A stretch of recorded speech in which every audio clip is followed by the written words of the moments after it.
안녕하세요. 응급구조학과 학생 여러분을 위한 맞춤 분석 시간입니다. 네, 안녕하세요. 오늘은 여러분이 현장에서 환자를 평가할 때 정말 중요한 부분이죠. 병력 청취, 그중에서도 계통별 조사, 리뷰 오브 시스템즈에 대해 좀 깊이 파헤쳐 보겠습니다. 네, 맞습니다. 저희가 가진 자료들을 바탕으로요.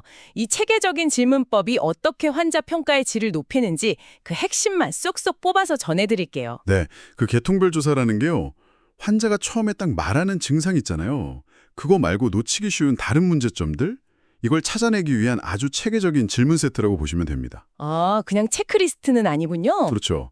단순히 목록 확인을 넘어서 뭐랄까, 환자의 전반적인 건강 상태를 좀 파악하고 숨겨진 단서를 찾는 데 도움을 주는 그런 접근법이죠. 맞아요. 자료를 보니까 예를 들어서 가슴이 아프다고 온 환자라고 해서 심장만 딱 생각하는 게 아니라 호흡기나 위장 관계, 심지어는 혈액 관련 문제까지 질문을 넓혀야 한다고 강조하더라고요. 네, 바로 그겁니다. 또 두통 환자도 그냥 머리, 눈, 코, 목 이거 HENT라고 하죠. 네, HENT? 네, 여기뿐 아니라 신경계나 다른 계통까지 다 고려해야 한다고요. 이게 바로 오늘 저희가 탐구할 연결고리 찾기의 시작 아닐까 싶네요. 정확합니다. 근데 모든 환자에게 이 모든 질문을 다 던질 필요는 없어요. 그건 아니고요. 그렇죠. 시간도 없고. 네, 어떤 질문들이 가능하고 또 이게 왜 중요한지 이걸 아는 게 핵심입니다. 환자의 주호소나 상태에 맞춰서 질문의 깊이 또 범위 이걸 조절하는 거죠. 그렇군요. 자, 그럼 이제 각 계통별로 어떤 질문들이 있고 또 응급 상황에서 이게 어떤 의미를 가질 수 있는지 좀 구체적으로 살펴보겠습니다. 여러분이 현장에서 더 빠르고 정확하게 판단하는데 분명 실질적인 도움이 될 겁니다. 좋습니다. 그럼 첫 번째, 가장 기본이 되는 거죠. 전신 상태 질문부터 시작해보죠. 보니까 평소 체중이랑 최근 변화, 또 이유 없이 몸에 힘이 빠지거나 피곤한 거, 오한, 발열, 식은땀 이런 걸 묻는군요. 네. 이런 좀 전반적인 질문들이 왜 중요할까요? 그냥 컨디션이 안 좋다. 이 정도 이상의 의미가 있는 건가요? 물론입니다. 아주 중요하죠. 이런 전신 증상들은요, 특정 질환이 이제 시작되는 걸 알리거나 혹은 여러 신체 계통에 걸쳐서 문제가 있다는 걸 보여주는 첫 단서가 될 수 있어요. 첫 단서요? 네, 예를 들면 특별한 이유 없이 체중이 막 줄거나 너무 피곤하다 이런 건 감염일 수도 있고 내분비 질환, 심하면 악성 종양까지도 암시할 수 있거든요. 와, 심각하네요. 네, 그래서 응급 상황에서는 이런 정보가 환자 상태가 얼마나 심각한지 이걸 가늠하는데 아주 중요한 기준이 되는 거죠. 그렇군요. 기본적인 질문 같은데 여기서부터 중요한 단서가 나올 수 있겠네요. 다음은 피부, 머리카락, 손톱인데요. 발진, 덩어리, 가려움증, 건조함, 또 색깔 변화 같은 직접적인 피부 문제 외에도요. 화장품이나 액세서리 같은 외부 요인까지 확인하라고 나와 있네요. 피부가 정말 많은 걸 말해주나 봐요. 네, 피부는 뭐랄까 몸 상태를 비추는 거울이라고 할 수 있습니다. 거울이요? 네, 알레르기 반응이나 감염은 물론이고요. 예를 들어 간질환이 있으면 황달오잖아요. 그런 거나 빈혈이 있으면 창백해지는 거. 이런 전신질환의 징후가 나타나기도 하죠. 그리고 접촉성 피부염처럼 흔한 원인을 감별하기 위해서 화장품이나 액세서리 질문도 꽤 유용하고요. 응급 상황에서는 또 피부의 색깔, 온도, 습도 이런 정보가 순환 상태를 파악하는 데 중요한 지표가 되기도 합니다. 알겠습니다. 피부 상태가 전신 순환과도 바로 연결되는군요. 이제 머리, 눈, 귀, 코, 목구멍. 아까 말씀하신 HENT로 넘어가 보겠습니다. 여기는 진짜 질문 범위가 넓던데요. 네, 맞아요. 좀 많죠. 두통이나 외상 경험 같은 머리 문제부터 시작해서 시력 변화, 눈통증, 사물이 두 개로 보이는 복시, 빛 공포증 같은 눈 문제, 그리고 청력 문제, 귀에서 소리 나는 이명, 어지럼증 같은 귀 문제까지 와, 정말 세세하게 확인할 게 많네요. 맞습니다. HENT 영역은 중요한 감각기관이랑 상부 호흡기, 소화기 통로가 밀집되어 있어서 질문할 게 많을 수밖에 없죠. 눈 관련 질문만 해도 단순히 시력 문제를 넘어서요. 신경학적 문제나 고혈압, 당뇨 같은 전신질환의 합병증을 시사할 수도 있습니다. 눈으로도 그런 걸 알 수 있군요. 네, 청력 문제나 어지럼증도 마찬가지로 귀 자체의 문제일 수도 있지만 더 심각한 신경계 이상을 나타낼 수도 있고요. 코랑 목 관련해서도 잦은 감기, 코피, 목소리 변한 거, 삼키기 힘든 거, 목의 덩어리가 만져지거나 아픈 거 이런 질문들 쭉 이어지네요. 특히 응급 상황에서는 이런 정보들이 기도 확보나 의식 수준 변화랑 관련해서 중요할 것 같아요. 바로 그 점입니다. 예를 들어서 갑자기 너무 머리가 아프다. 극심한 두통, 이건 뇌출혈 같은 응급 상황일 수 있고요. 또 삼키기 어렵다거나 목소리가 변했다. 이건 기도 문제나 신경학적 이상을 시사할 수 있죠. 그래서 HNT 영역의 체계적인 질문은 감염, 염증, 외상, 종양, 신경계 문제 등등 이런 다양한 가능성을 빠르게 스크리닝하는 데 필수적이에요. 물론 시간이 제한된 현장에서는 가장 중요한 몇 가지 질문, 예를 들어 심한 두통이나 시야 변화, 호흡 관련 증상들, 쉰 목소리나 삼킴 곤란 같은 거요. 이런 걸 우선적으로 확인하는 순발력도 필요하겠죠. 네, 우선순위를 정하는 게 중요하겠군요. 알겠습니다. 다음은 가슴과 폐 영역입니다. 숨소리 이상, 그 쌕쌕거리는 소리 같은 거요. 네, 천명음이라고 하죠. 네, 천명음. 그리고 격혈, 기침 양상, 가래 색깔이나 양 같은 거요. 이걸 묻고 천식, 폐렴, 결핵 같은 과거 병력도 확인하라고 하네요. 특히 격혈 같은 경우는 정말 심각한 신호일 수 있겠어요. 그렇습니다. 호흡기 증상은 정말 생명 유지와 직결되기 때문에 매우 중요합니다. 격혈은 폐암이나 결핵, 기관지 확장증 같은 심각한 질환의 징후일 수 있어서 즉각적인 주의가 필요하고요. 네. 또 기침의 양상이나 가래의 특징, 색깔, 끈적거리는 정도, 양 이런 것들이 감염의 종류나 염증의 정도를 파악하는 데 중요한 단서가 돼요.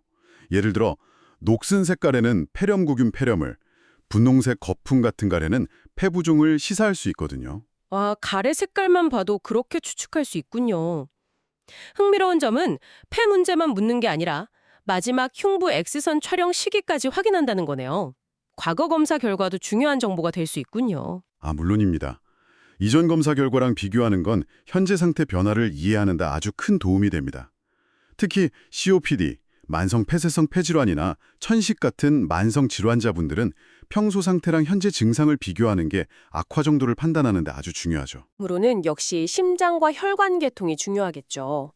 과거 심장 질환이나 고혈압, 류마티스열 병력부터 시작해서 현재 느끼는 가슴 통증, 두근거림, 호흡곤란 등을 확인하는데요. 네, 여기서 눈에 띄는 질문이 바로 누우면 숨쉬기 힘든 기좌호흡하고 자다가 숨이 차서 깨는 발작성 야간 호흡곤란증, PND, 이 경험 유무네요. 이 두 가지는 어떤 의미가 있나요? 좀 생소한 용어인데요. 네. 기저호흡이랑 PND 이거 둘 다 심부전, 그러니까 심장 기능이 떨어졌다는 걸 아주 강력하게 시사하는 증상입니다. 심부전이요. 네, 심장이 피를 효과적으로 펌프질하지 못해서 폐에 체액이 고이는 걸 의미할 수 있어요. 기좌호흡은 딱 누웠을 때 바로 숨쉬기가 힘들어지는 거고요. PND는 잠든 지 한 몇 시간 후에 갑자기 숨이 차서 깨는 그런 특징이 있습니다. 둘 다 심각한 심장 문제의 경고 신호일 수 있는 거죠. 그렇군요. 단순히 숨쉬기 힘들다는 표현만으로는 놓칠 수 있는 아주 중요한 차이네요. 그 외에도 발이나 바리가 붓는 말초부종, 또 걸을 때 종아리가 아픈 간헐성 파행, 정맥류나 혈전 경험 같은 혈관 관련 질문들도 있군요. 네, 맞아요. 아까 전신 증상에서 피로나 쇠약감을 물었는데 만약에 이게 심혈관계 문제랑 연결된다면 이런 증상들이 설명될 수도 있겠네요. 정확히 보셨습니다. 간헐성 파행 같은 경우는 다리로 가는 동맥이 좁아지거나 막혔을 때 나타나는 통증이거든요. 말초 혈관 질환의 중요한 증상이고요. 부종 역시 심장, 신장, 간 기능 저하나 혈관 문제 등 아주 다양한 원인으로 발생할 수 있고요. 이처럼 여러 계통의 질문들을 종합해야 비로소 환자 상태의 전체 그림을 그릴 수 있게 되는 겁니다. 네, 정말 점들을 연결하는 느낌이 드네요. 다음은 림프절인데요. 이건 간단히 커지거나 통증이 있는지 묻고 넘어가고, 다음은 위장관계의 통입니다. 삼키기 힘든 거, 가슴 쓰림, 메스꺼움, 구토 같은 상부 증상부터 시작해서요. 배변 습관 변화, 혈변이나 흑색변, 복통, 황달 같은 하부 증상 및 간담낭 문제까지 포괄적으로 질문하네요. 네, 위장관계는 이제 먹는 것부터 배설까지 전 과정에 걸쳐서 문제가 생길 수 있어서 질문 범위가 넓죠. 특히 주의해야 할 것은 토혈이나 흑색변입니다. 아까도 잠깐 언급하셨죠? 네, 토혈은 상부위장관 출혈을 의미하고요. 타르처럼 아주 검고 끈적이는 흑색변은 상부위장관 출혈 후에 소화된 피가 배출되는 걸 의미하거든요. 둘 다 즉각적인 평가와 처치가 필요한 위험한 응급 상황일 수 있습니다. 토혈이나 흑색변, 이건 정말 꼭 기억해야 할 위험 신호군요. 배변 습관의 변화나 복통, 양상 같은 것도 중요한 단서가 되겠죠. 그렇습니다. 배변 횟수나 대변 굵기의 갑작스러운 변화 아니면 특정 부위의 지속적인 폭통 같은 것들은 감염, 염증, 막히는 폐색, 심하면 종양까지 다양한 질환을 시사할 수 있습니다. 그래서 환자가 설명하는 통증의 위치, 양상, 또 뭐 하면 더 아프고 뭐 하면 덜 아픈지 이런 악화 완화 요인들을 자세히 듣는 것이 중요합니다. 자, 이제 비뇨계통으로 가보겠습니다. 소변 빈도, 특히 밤에 소변 때문에 자주 깨는지 야간뇨라고 하죠. 네, 야간요. 네, 그리고 소변 볼 때 통증이나 타는 듯한 느낌, 자결감, 또 혈뇨 여부 등을 확인합니다. 남성의 경우 전립선 비대증 같은 문제랑 관련될 수 있는 소변 줄기 문제, 뭐 약하거나 끊기거나 하는 거요. 이것도 묻네요. 네, 배뇨 관련 증상은 요로 감염, 신장 결석, 심부전, 방광 기능 이상, 또 남성의 경우는 전립선 문제 등을 감별하는 데 아주 중요합니다. 소변량의 급격한 변화, 그러니까 너무 많이 보거나 다뇨, 너무 적게 보는 거, 핍뇨, 이런 건 당뇨병이나 신장 기능 이상을 시사할 수 있고요. 혈뇨는 감염, 결석, 종양 등 아주 다양한 원인을 가질 수 있어서 주의 깊게 확인해야 합니다. 다음은 남성 생식기와 여성 생식기 질문인데요. 남성은 탈장, 음경이나 고환 문제, 성전파 질환, STD 경험 등을 묻고 여성은 월경력, 임신력, 질 분비물, STD 경험 등 훨씬 더 자세한 질문들이 포함되네요. 특히 임신력을 GPAL 방식으로 기록하는 게 인상적입니다. 이게 뭐의 약자인가요? 아, 네. 여성의 생식기 관련 정보는 아주 중요합니다. 특히 가임기 여성의 경우에요. 복통이나 출혈 같은 증상이 있을 때는 항상 임신 관련 합병증, 예를 들어 자궁 외 임신 같은 가능성을 염두에 두어야 하거든요. 아, 네네. GPAL은 임신력을 체계적으로 요약하는 도구인데요. G는 총 임신 횟수, 그래비다. P는 만삭 분만 횟수, 페라. 이 부분은 시스템에 따라 조산 포함 여부 등이 다를 수 있어요. A는 유산 횟수, abortions, 자연유산, 인공유산 포함. L은 현재 살아있는 자녀 수, living children을 의미합니다. 아, GPAL. 복잡하지만 체계적이네요. 가임기 여성 환자 평가일 때 꼭 기억해야겠어요. 네, 그리고 마지막 월경일, LMP 확인하는 건 임신 가능성 판단의 기본 중의 기본이고요. 알겠습니다. 다음은 근골격계통입니다. 관절이나 근육의 통증, 뻣뻣함, 부기, 움직임 제한 등을 묻고 관절염, 통풍, 허리 통증 경험 등을 확인합니다. 단순히 아프다는 것 외에 어떤 양상인지 자세히 묻는군요. 네, 그렇죠.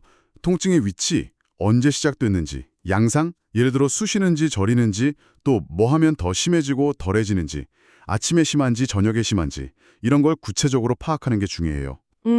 다친 적도 없는데 관절이 아프거나 붓는다면 류마티스 질환 같은 전신 염증성 질환이나 감염, 퇴행성 변화 등등 다양한 원인을 감별하는 데 도움이 됩니다. 예를 들어서 아침에 일어났는데 손가락 관절이 뻣뻣하고 붓고 좀 움직이면 나아진다. 이러면 류마티스 관절염을 의심해 볼 수 있거든요. 네, 그렇군요. 이제 거의 다 왔습니다. 신경계통인데요. 실신, 발작, 기억상실, 말하기 어려운 언어장애, 어디럼증, 마비나 감각 이상, 무감각하거나 따끔거리는 거요? 네, 저린 느낌 같은 거요? 네, 저린 느낌. 그리고 떨림 같은 증상 경험을 묻네요. 신경계 증상은 정말 다양하고 또 심각한 경우가 많을 것 같습니다. 맞습니다. 신경계 증상은 뇌졸중, 발작, 척수 손상, 말초 신경병증 등등 응급처치가 필요한 심각한 상태를 시사할 수 있습니다. 그래서 증상을 정확히 기술하고 구분하는 것이 아주 중요해요. 구분하는 거요? 네. 예를 들어 환자가 어지럽다고 할 때 이게 세상이 막 빙빙 도는 듯한 현기증, vertigo인지 아니면 그냥 기절할 것 같이 아찔한 어지럼증, 디즈니스인지 이걸 구분하는 것만으로도 원인 질환을 추정하는 데 큰 차이가 있습니다. 아, 단순히 어지럽다고만 기록하는 게 아니라 그 양상을 정확히 파악하는 게 핵심이군요. 알겠습니다. 다음은 혈액계통입니다. 빈혈병력, 최근에 심하게 피곤함을 느꼈는지, 수혈 경험이나 부작용은 없었는지, 또 쉽게 멍들거나 피가 잘 안 멈는 경향이 있는지 등을 확인하네요. 네, 이건 빈혈이나 혈액 응고장애 같은 문제를 파악하는 데 도움이 되죠. 특히 항응고제, 그러니까 피를 묽게 하는 약 드시는 분들께는 출혈 경향에 대한 질문이 더 중요합니다. 그렇죠. 쉽게 멍드는 증상이 그냥 어디 부딪혀서 생긴 건지 아니면 혈소판 감소나 응고인자 부족 같은 기저질환 때문인지 감별하는 단서가 될 수 있고요.